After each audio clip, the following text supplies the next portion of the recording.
Now, what began as a protest over the collapse of the Iranian economy by shopkeepers in Tehran's Grand Bazaar last month has become massive, spreading to more than 100 cities and towns across all 31 provinces of Iran. Since 2022, after the uprising over the killing of 22-year-old Mahsa Amini, Iran is currently witnessing one of the biggest protests in recent times, triggered by rising living costs and a collapsing currency. The demonstration, which began on December 28th, has now entered the 13th day today.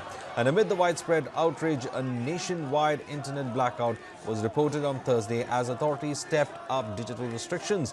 The blackout is likely to severely limit the public's ability to communicate at a critical moment.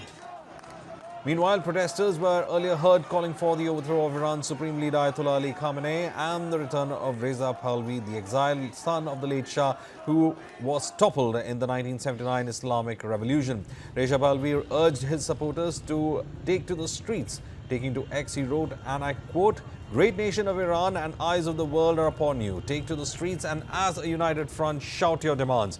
I warn the Islamic Republic, its leader and the IRGC that the world and POTUS are closely watching you. Suppression of the people will not be unanswered."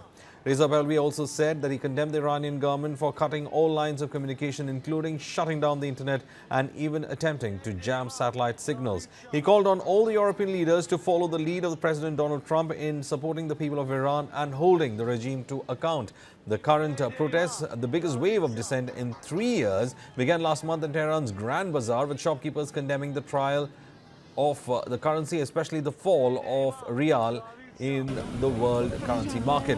Rights groups accuse Iranian security forces of shooting at protesters as the death toll mounts to 45, while more than 2,260 others have been detained as per the human rights agencies. The anger can be clearly seen as protesters even tore the Iranian flag in half in a video released on Thursday in northern Iran during nationwide demonstrations. Meanwhile, United States President Donald Trump had issued a stark threat to Iran over its handling of domestic protests, promising severe U.S. retaliation of demonstrators, and also said that the U.S. Vice President J.D. Vance said that his country stands with the people.